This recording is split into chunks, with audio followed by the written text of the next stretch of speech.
let's discuss mental health, mental well-being. Yes. I think that's a good topic. Yeah. Very good topic. So I have a question. Okay. I'm going to ask the question first. Okay. I'm going to answer it, and the ladies feel free to chime in because I want to hear from everyone. Okay. You know, your take on it. Okay, so this is what in your past affected you mentally but ignited your passion to invest your finances, time, energy, and effort to start your business. Okay. And so there's some examples here. Bullying, self-esteem, injury, religion, abuse. D all of the above. And then some. Wow, what in my past ignited my... So, sometimes I say I've figured out a way to turn my pain or my passion into profit. Okay. Okay. Right? Because I'm like, sometimes I'm just like, well, yeah, I've been through certain things. And sometimes people become ashamed over things that they've been through. They hide away from it, they shy away from it. Right. And they don't take into consideration that it's a totality of who they are that day. Right? And so for me, I was like, you know, yeah, I've been through some really painful experiences. I've been through some really embarrassing experiences. And I don't look anything like what I've been through. And so... You look fabulous. Thank you very much. But it hasn't always been fabulous, you know? And I had to get to a place where I was able to own who I am. Okay.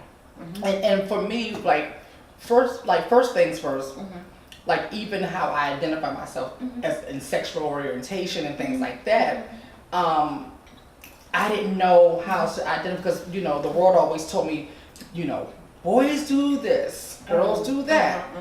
Boys play with candy, girls play with Barbie. Boys like blue, girls like pink. Right. And then I'm like, well, what if they don't? What's you know, like What's the other option? Yeah, we got the other options. And in the household I grew up in, we didn't have any other options. Okay. And so my bullying really came from home, more so than outside of the home. And I went through a lot behind that. And it has religion on here because my family used religion to bully me. You know? And so in doing that, you know, I just became somebody that I didn't know. But it was someone who I felt was acceptable to my family and to society. So I was like, okay, look, everyone's happy. Are you happy? Everyone's good. Yes, I'm falling apart. I want to die inside, but it's okay. I'm okay. Right. And then, you know, from there, you know, and I'm very, very public about, like, from that point, I ended up getting into drug abuse because I was introduced to alcohol and drugs, and it was like, oh, wow, this is like the first time I don't care what you think. It took you out of that. Yeah. Okay. Yeah, I don't care anymore. I don't care what you all think. And it progressed and progressed and progressed and progressed, and to the point where I was full-blown addiction and checked out. Just checked out mentally, spiritually, emotionally, checked out. And then, you know, things happened and I decided to get clean.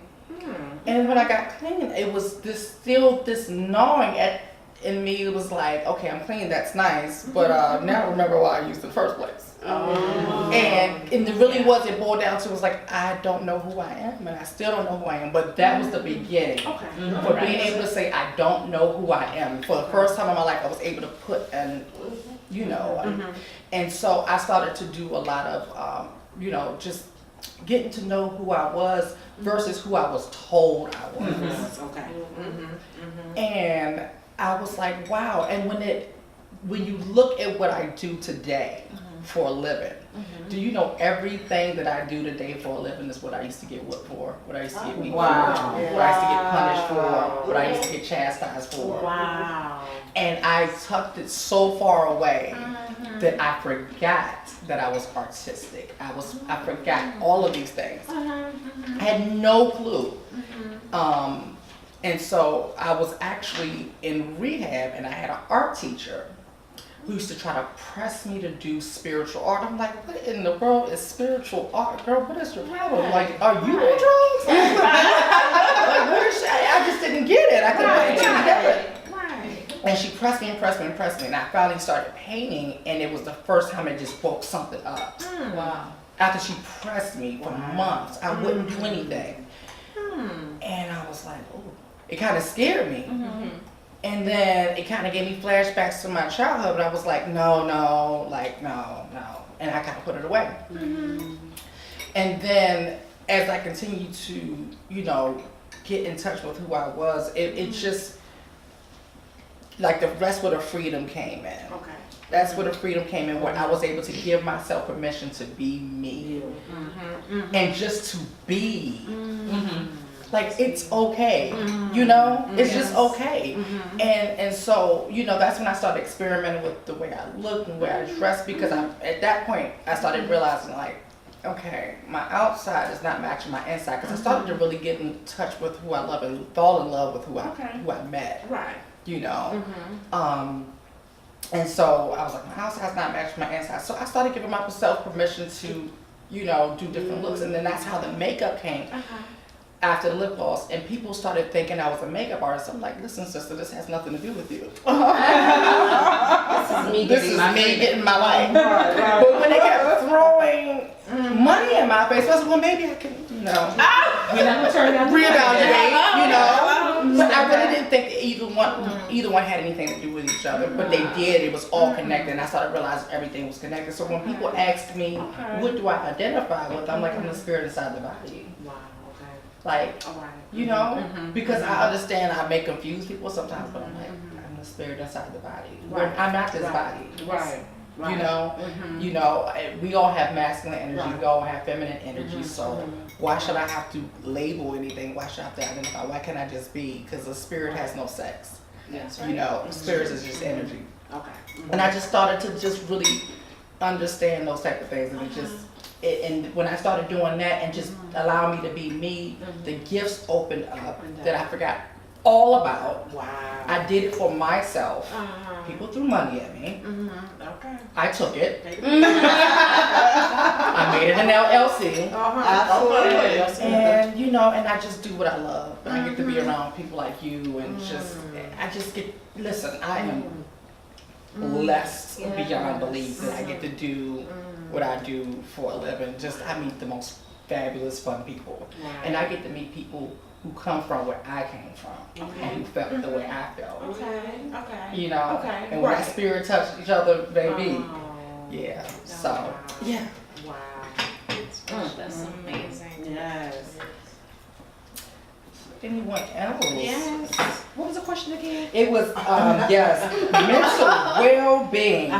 And it says, what in your past affected you mentally but ignited your passion to invest your finances, time, energy, and effort to start your business? Was it bullying, self-esteem, injury, religion, abuse? Well, you know, I have had, I'm sure we all have had a number of experiences, you know, it's never just the one thing, but I can definitely say my upbringing, I grew up in a household, mom and dad, but the household was still broken because my dad and my mom, they're actually still together to this day, but it's still a broken relationship. But because of the religion, my mom is holding on, hoping that my dad is going to change. He's dealt with drugs for years, and in the early years, you know, it was something that my mom hid from my brother and I. So when I grew up in the suburbs, and then over the years, our life just continuously went down.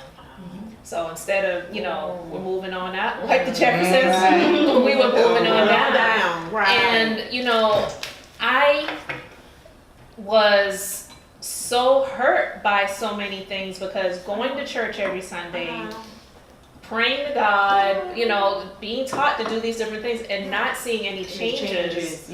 It just didn't make any sense to me.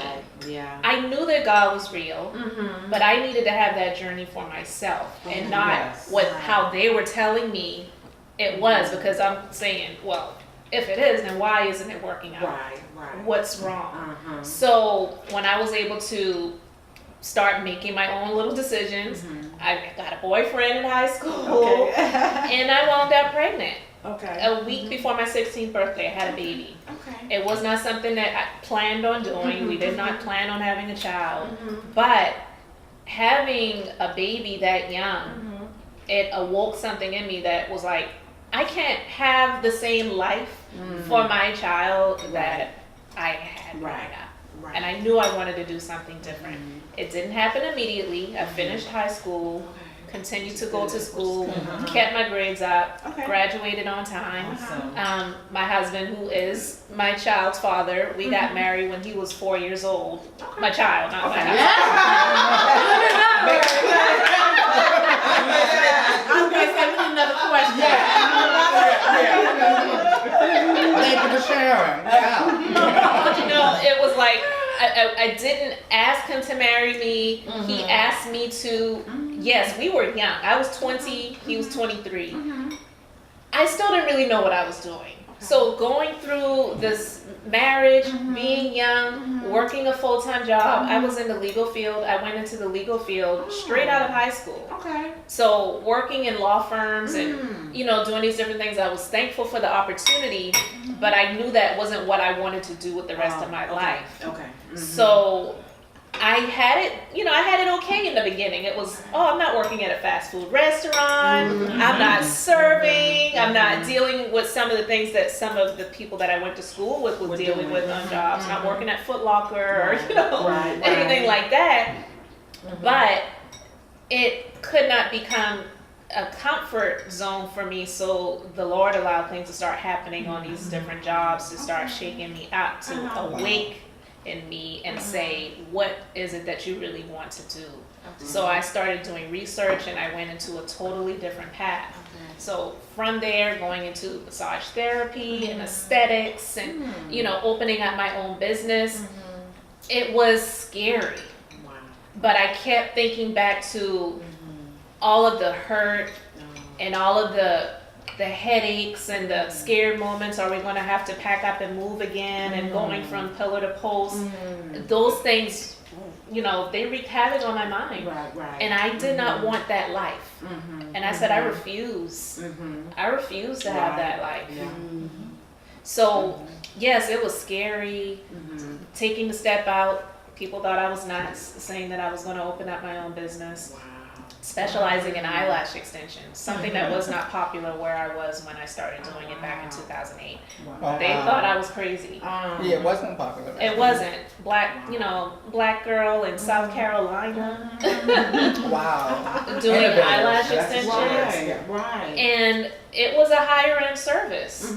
You know, I was competing with the nail salons that were doing, you know, some little Ardell cluster lashes for $30, you know what I mean? So it took a lot of patience, endurance, and educating people about what I was, you know, doing, what I had to offer, and just going out there cold calling, beating the pavement. I didn't have social media back then. A lot of people had the luxury of social media, posting pictures, you know, inbox me, DM me. I didn't have that, you know, but from all of that mental, you know, havoc that I went through, it pushed me to move forward. And so I definitely, and that's just one area. There are a number of different factors, but I absolutely, you know, have dealt with that. And so I truly believe in therapy. I truly believe, that there would be a lot less crime in the world if a lot more people had therapy. Especially in the Black community. You need to get it. You need to get it out. I believe in the Lord. I believe in going to, you know, the Word, and I still believe in that. Didn't He provide therapists too? He provided tools to help us in this journey. That's right. And as entrepreneurs, especially Black women, we deal with so many different things. Yes, we do. And what we do with them. They just internalize. Incubate. And see, my story is a little bit different. When I was 45, so I had been married then about 25 years or so. You know, we got married when we were 20, and because I was a military wife after I got out of the military, you know, you move, you get a good job, you work your way up, you have to move again. Right. And so when we were in Virginia, I had actually finally, you know, gotten into a nice management position, was making, you know, pretty good money and all of that. And then it was time to retire, and we came to Florida. And so I remember being in the room one day saying, you know, I have a job and I'm paid okay, but if he died, I'm not making enough money to take care of myself. I need to do something different, something more. And I mean, I had a good, safe, you know, secure kind of job. And so I took myself on a staycation. I went to Tampa, checked myself in a hotel, Okay. and I just prayed and meditated and just, you know. Don't the And answer while come I to was you? while I was Yes. sitting there, Uh-huh. I heard my husband and I used to do young adult ministry. Okay. And one of the last messages that we taught was, what do you have in your house? Not just your house, your house. Your house. And I Okay, sat there okay. and I said, God, I got a laptop and I got a brain. Mm. And I know a whole lot of stuff because people are always asking me, Adrian, how do you do this? Adrian, how do you do that? And I thought, hey, I can get paid to do that. And so I sat and I wrote my first business plan over that weekend. Oh, wow. Because, and not knowing that not long after that, my husband was going to be diagnosed with cancer, non-Hodgkin's lymphoma, stage 4. So we've been going through that for about 5.5 years now, but he's still here. Yes. But that was yeah, he has his retirement check, and yeah, he has a good job, Right. but not even so much if he dies. What if he walks? What am I going to do? Yes. I don't make enough money. Right. I could survive, but I wasn't making enough money to live the way I live Right. because right. of him. Right. And that's what I wanted, so I started my own Yes. business. Wow, Yeah. that sounds so Very good. familiar. I was, my ex-husband and I, we were going through just situations, and I had to think, what happened? He was in the military at the time, and I was like, what would happen if he left, or I hadn't finished my education, I had 2 kids, what do I have? And the Lord put it on my sister's heart. I have 4 sisters and 6 brothers, 1 just deceased. Large family. And I had decided that it's probably best for me to move on. But when I tell you the Lord put on my sister's heart to call me and tell me, Annette, you're the baby girl. Do you see our situation, meaning my 4 older sisters, whose marriages or relationships didn't last. They left with nothing. Oh gosh. Wow. I saw them struggling. And I said, I'm going to be different. Yeah. I'm going to work this marriage out, but this time, I'm going to do my part. I want to be prepared. I want to be prepared to take care of my kids, take care of myself. And I set a goal, and I had a vision to complete my 4 degrees, my 3 degrees in 4 years. Wow. Come on, somebody. Wow. Wow. But let me tell you, on that journey, I almost had a breakdown. I almost had a nervous breakdown because I had a vision to do that. Because I was working a full-time job, my ex at the time was deployed a lot, 200 and something days out of the year. I had a 2-year-old and I had a 7-year-old. I was working a full-time job during the day. I was going to school full-time at night, taking classes online and clepping classes. Clepping classes mean that you're going to stay up all night and study so you can go and take the test and get the credit for the class, so you're not the silly class. Right. Yeah, that's a lot. Wow. That was Real way, determination. way Yeah. Way beyond determination. Way beyond. Okay, but look, I had no time to self-care. I slowly eliminated my self-care, church. I love to run. I've been running since high school. I know it was only about 3 years ago, but Yeah. 3 good years. Those 3 years when she got those 4 degrees. But I tell you, I started eliminating those because this is my vision, this is my goal. So I went to the doctor because I started breaking out in all these big old hives. They ran all kind of tests on me. Nothing. Nothing. And I said, well, what could it be? So the doctor started talking with me and just asking me about my daily activities, and I told him, and I was like, shaking. He said, you're about to have a nervous breakdown.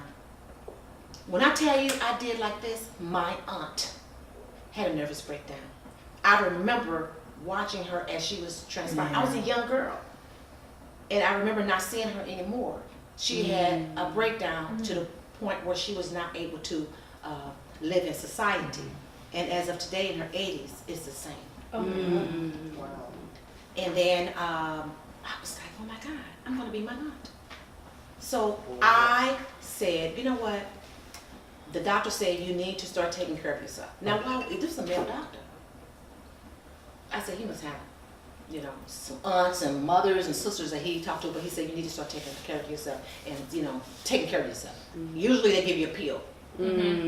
But he said, something down or up or whatever. He didn't give me anything. He said you need to start reflecting on yourself. Wow.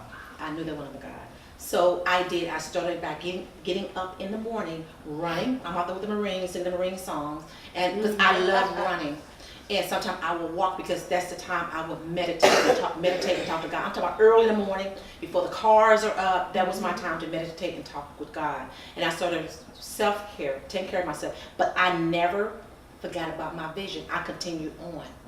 But because I implemented and incorporated that mental, physical, and spiritual wellness back into my everyday, my daily activities, I was able to complete my 3 degrees in 4 years. Wow. I was able to do that. Wow. I got my associate's, bachelor's, and master's degree. That is something. Wow. And that's why I started my organization. Makes I so can much say it makes sense. a Yes. definitely makes a lot of sense. Yes. Because Personal of, experience. yes, Wow. because of that experience, you never know why God is using you. In 2003, my sister had the worst breakdown, and she lived right here in Florida. And I found out she had a breakdown. I said, I'm going to move to Florida and help take care of my sister. I don't want to see her as one of those homeless women pushing a cart. And because of what I went through, I know that, I can help her now. And that's what I did. I moved here to Florida, and I did. I helped her. I even had to pay her rent for a couple of months, get her on disability, take her to the psychologist, get her diagnosed, even further, get her comfortable. And I tell you, got her on disability.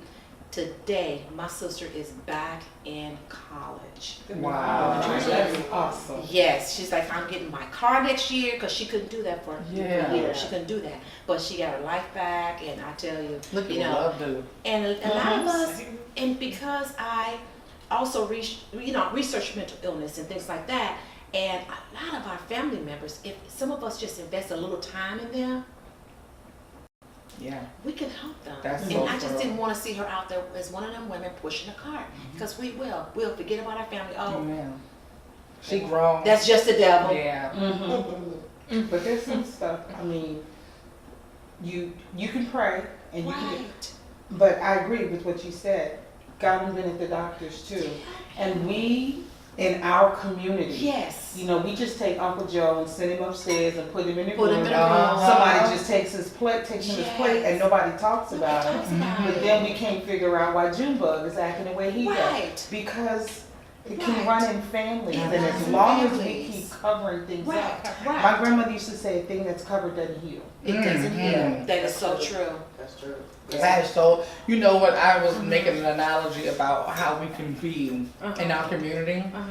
We'll take crap and sweep it under the rug, right? That's it. And the crap under the rug is just going under the rug, but crap sticks, right? But let somebody come over our house and point out that there's some crap that stink. We'll put them out. Put 'em out. For even mentioning Put it. 'em out. True. You know? True. Yes. For even mentioning it. Right. Instead of acknowledging, yes, there is Right. crap. You want to help me get rid of it, it's bothering you so bad. Yeah. You know, but Right. we'll get defensive you know, and put them out of our lives and disconnect from them for even acknowledging what's pretty obvious to everybody. Yes, You know? yes. You know, interestingly, all of us so far have talked about how a challenge in our lives brought us to the businesses that we have today. And it's very interesting how you can take an adversity that happened to you when you were young and then reverse that adversity into a business that soothes your soul. Yes. Absolutely soothes your soul. Yes. And also serves others at the same time. Yes. And so that's sort of the challenges that I went through. So I came from a very humble beginning. I came from a broken home.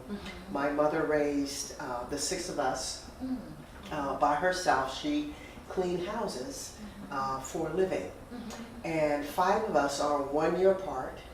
And then there was our brother, who was the youngest, and he was a few years separated from us.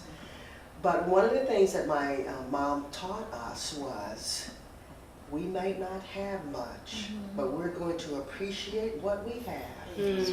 We're not going to ask for any handouts, and we're just going to make do with what we have. And we are going to work hard to be sure we can get the best that we can get given our situation. Okay. So my mother taught all of us the hard work can get you many places in the world. Wow. So I remember that as a child. And particularly when it's 5 girls and a brother who was the youngest, and then my mom. And so all of us are very strong women because we've never had a man around the house. We had to do it all. Yes. And my mom says we're not going to complain about it. We're just going to make the best of the situation. That's right. You're always going to have food to eat. If you don't make it to the table, when everybody else is, oh well. There's no such thing as leftovers. Okay. There wasn't anything like that.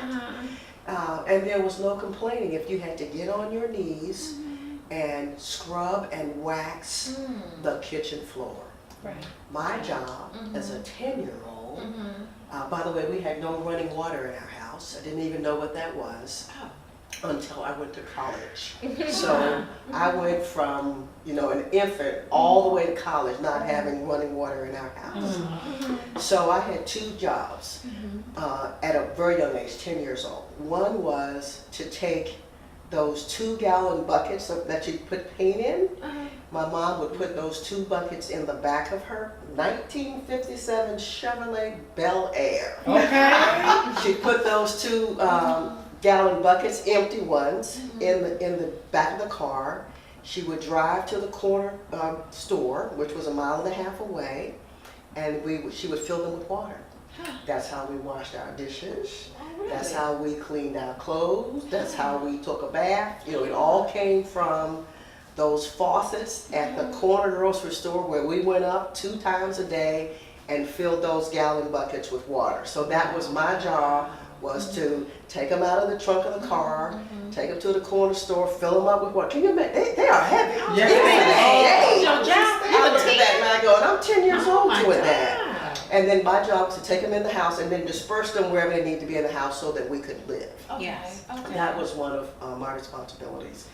The other was, we had 1 wood stove. We had no central heating Right. or air, right? And so the way that we heated our house was 1 stove in the middle of the house, right? And that heated the whole house, all the bedrooms. Well, I should say all the bedrooms, like there was a lot of them. There wasn't. There was 3 of them Okay. for 7 people. Right. But my job was to chop the wood with an axe in the backyard and fill the entire porch with wood every other day. Every other day. I was 10 years old, and I mean, our porch ran about the size of this table, and I would be at the floor and fill it up to about here at 10 years old. Okay. So fast forward to me having the belief that I can do anything. I can absolutely do anything. We survived. We Right. absolutely Yeah. survived. Yeah. We are strong women. We love the Lord, and all is good. Yes. Nothing bad happened to us. We just had to work hard, Yeah. and we didn't have what everybody else has. Right. So when I chose to start this company, I already had what my mom taught me years ago. You know what? Yes, yes. You survived that already. So if you want to start a business and be successful at it, What's the worst? you surely can. Yes. And you certainly have the work ethic to do it. And so, really, almost anything can be accomplished with hard work if you're willing to put it out. That's right. And so that's sort of my story. We had the adversity. And you know what? If I look at today, and I tell my daughter that, who has a completely different experience than me, Right. I said if I had to do it all over again, I would absolutely want to live exactly like Yeah, I did as a child. Definitely. I would not want to change any of it No. because it has made me Yes. who I am today. It's made my business what it is today.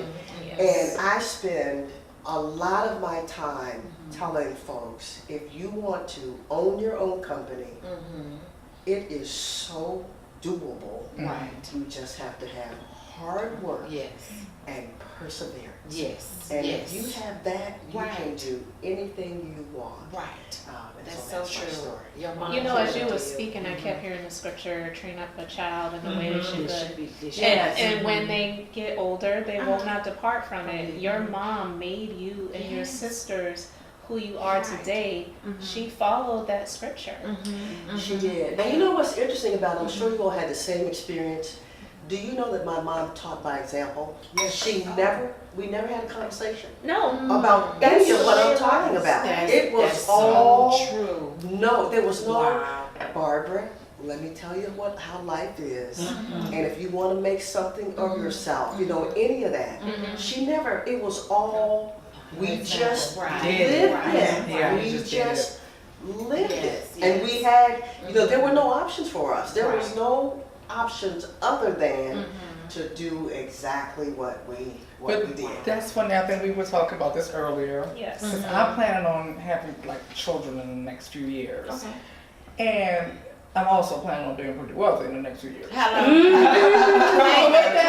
So with that being said, and this has always been a part of my plan. Everything since I actually put a plan in place Okay. about close to 10 years ago. I put a plan in place on how I wanted my life, how I wanted to create the life I wanted, and I can honestly say I've been doing it since then. But part of that is children, and I wanted to be in a certain place when that happened. And like you were saying, my children are not going to have the same experience that I've had, and I owe that not having much, to what my work ethic, Right. because I grew up on Capitol Hill, but the only reason why we were there is because my great grandmother owned the house, so it was kind of like. It wasn't this bad, but it's almost imagine like the Black Beverly Hillbillies on the block with like the congressmen and everything like that. Because people my parents hanging out on the porch drinking beers and stuff. People were like, oh hey. So my child won't have that experience, but that's what I'm concerned about. Like I don't want privileged kids in the way if that you know what that means, because I don't want them having an unrealistic expectation of the world, because that's what I owe to my success. Like it's because I didn't have that stuff growing up, and I know what it's like not to have it. Right. And when I went through my tough times and growing my business while we were in the startup phase, I lost everything Yeah. with a smile, Okay. with cancer, with a smile, Okay. kept it moving, and got through it. Yeah. And Because what was the worst that was going to happen? right. I'm homeless, okay. Yeah. Get another home. It's things. Right. Now, here's the interesting thing about that. So, we were just talking about how, our children will have a totally different experience. But if you were to bring my daughter in here right now and say, how do you feel about your mother and her success in her business and how she did it? You know what she talks about? She talks about how I grew up.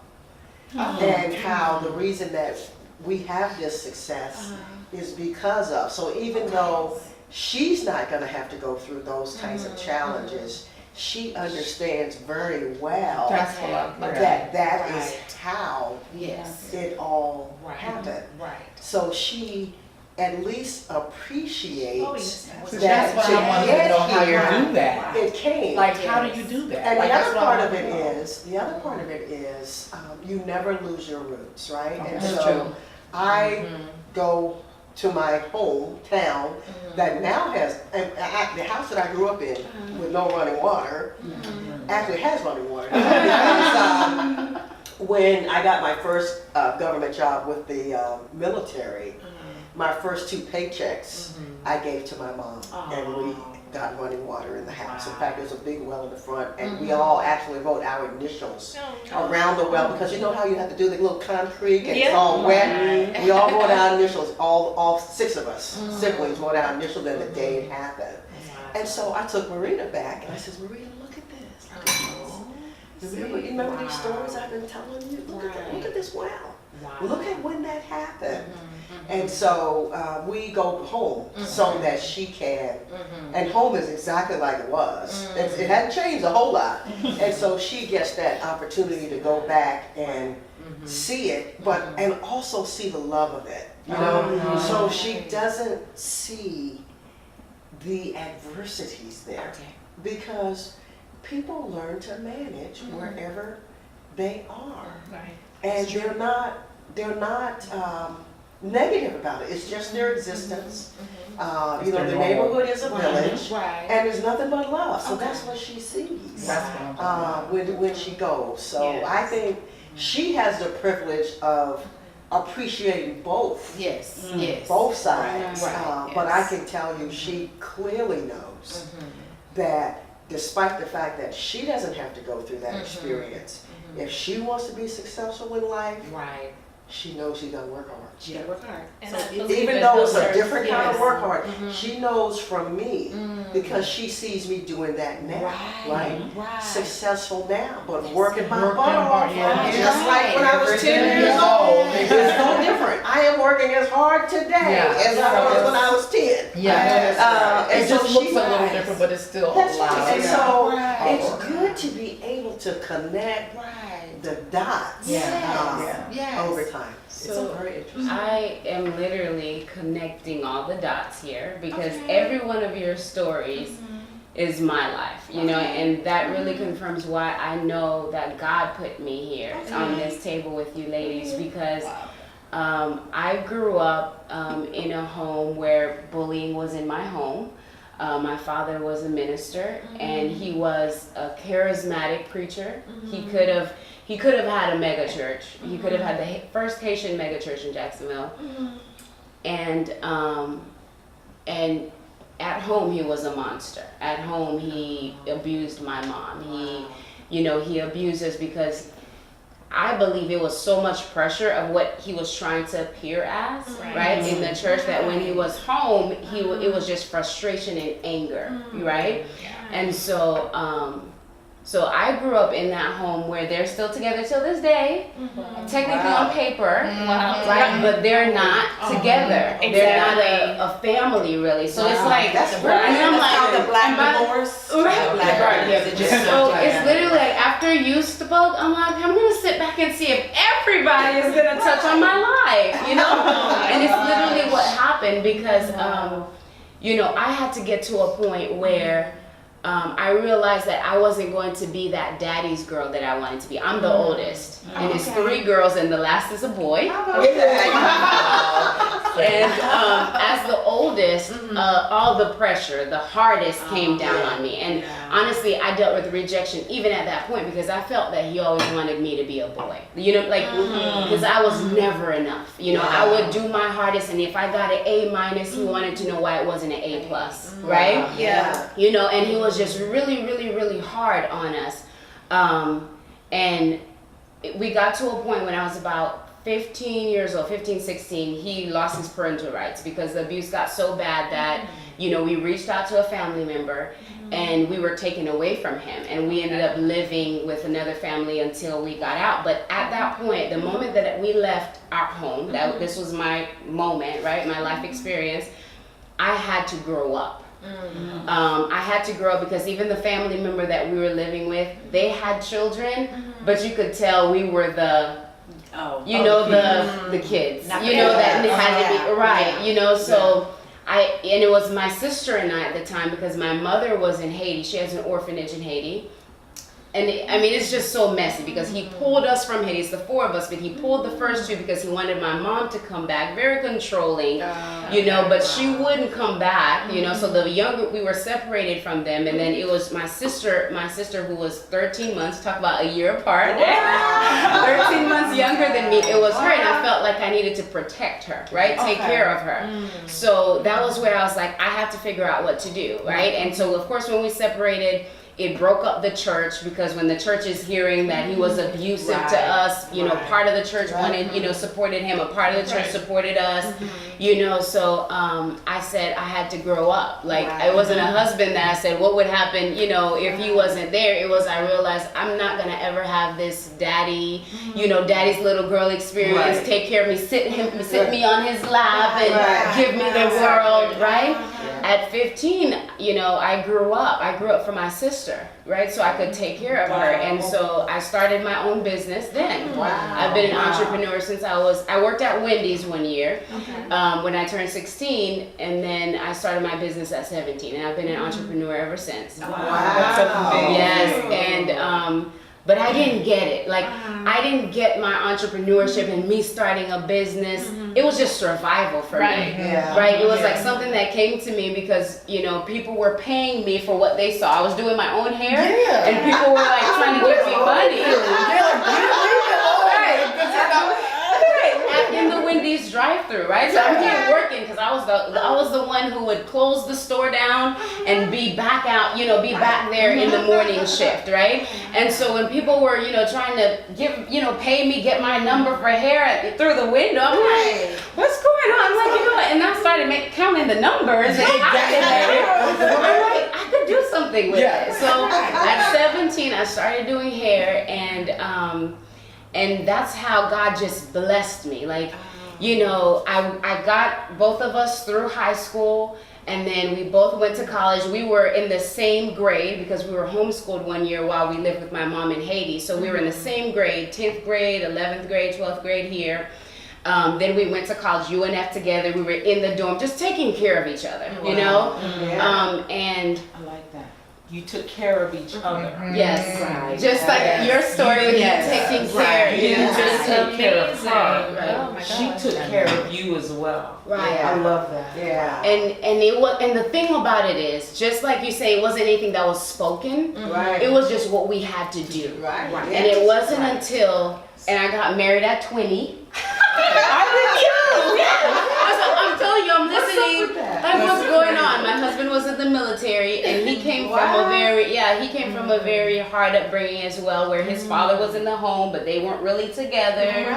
You know, I mean, it was just so many similarities. But we got married young, and we just decided to start our own lives. And we've just been, you know, falling hard. Like, we've been married 12 years now. 12 years. And together 14 though, because we started dating when I was like 18. And it's just been a lot of the hard, but it wasn't until I was about 30 years old, about 29 going on 30, that God showed me.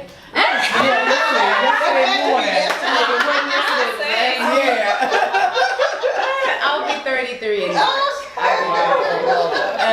But you know, it was through all of that God took it, because I was doing hair, right? So I was blessed though to do, my clients were magistrates, they were doctors, they were, you know, influential women that came to me for this particular gift that God gave me. I didn't know about niching in business, any of that, but it just came to me, and I did this one thing in a particular hairstyle that you know, I was known in Jacksonville for, right? And so they would come and we would talk, and then they started setting their appointments around what was going on in their life versus their actual appointment time, right? Because I would be booked out. I'm like, what's going on? They're like, oh my God, Marie, you know, when I'm going through things, I can talk to you and you really help me process.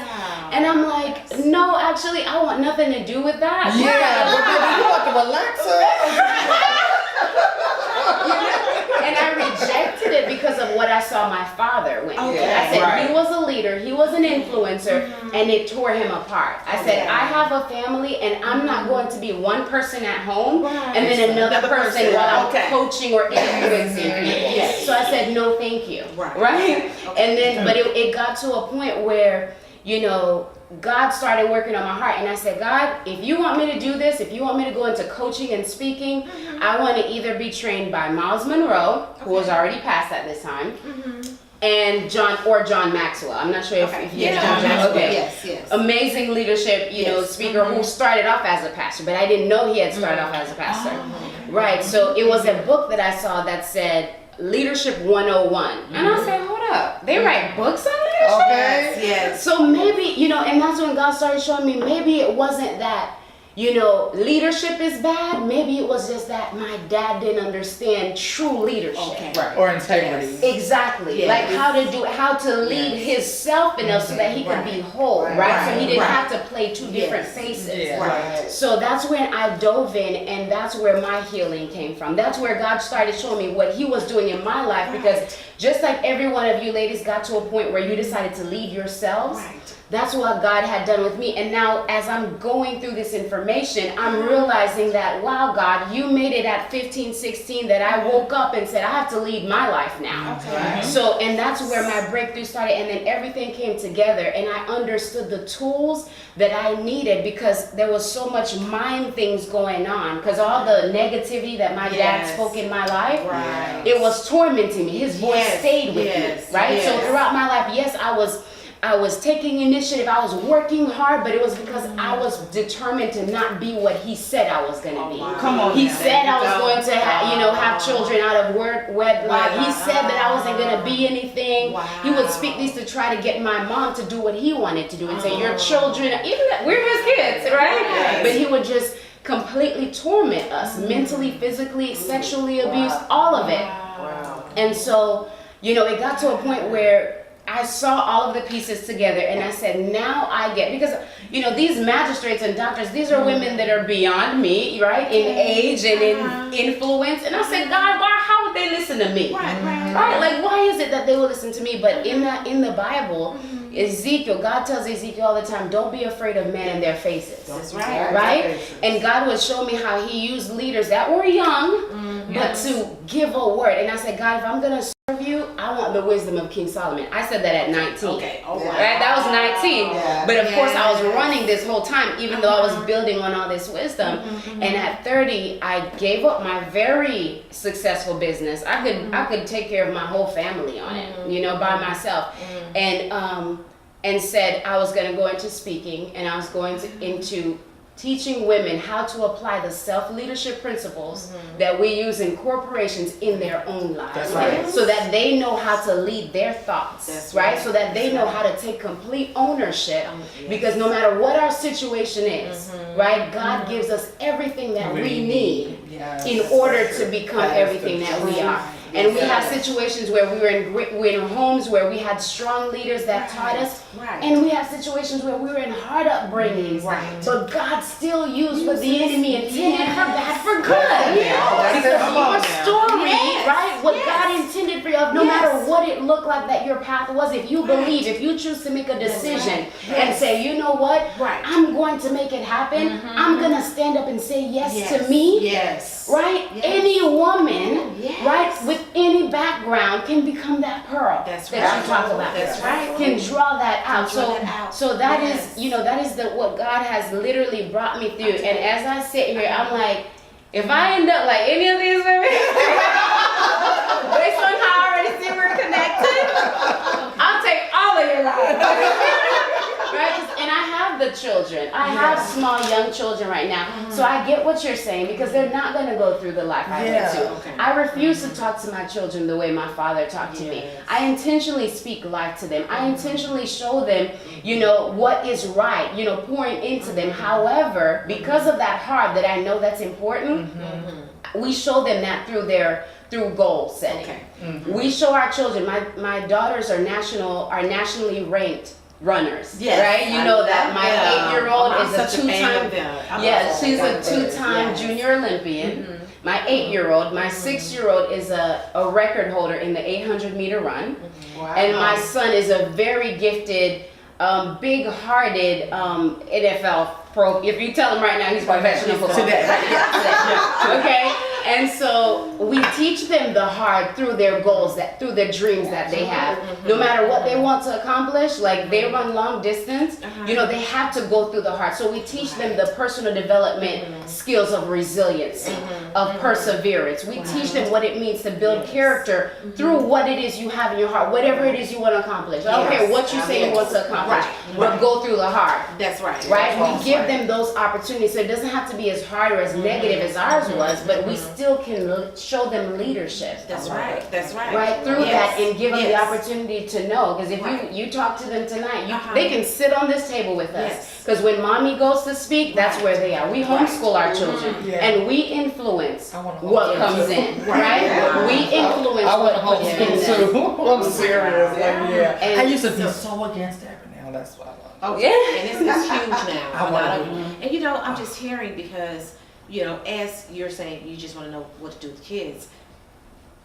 Some of our parents, grandparents, they have been mentally abused. They're just passing on Yes. the only way they know how. So Yes. if we ask our parents, just like I asked my mom, Mm-hmm. my aunt had a breakdown, my sister had a breakdown. I said, Mom, adult, my sister had a breakdown. I finally asked my mom. I don't remember my grandma that much. I was in elementary school when she died. I said, where did this mental illness, what's going on? What? My grandmother had bipolar. Wow. She had a breakdown. So it's every generation. Yeah.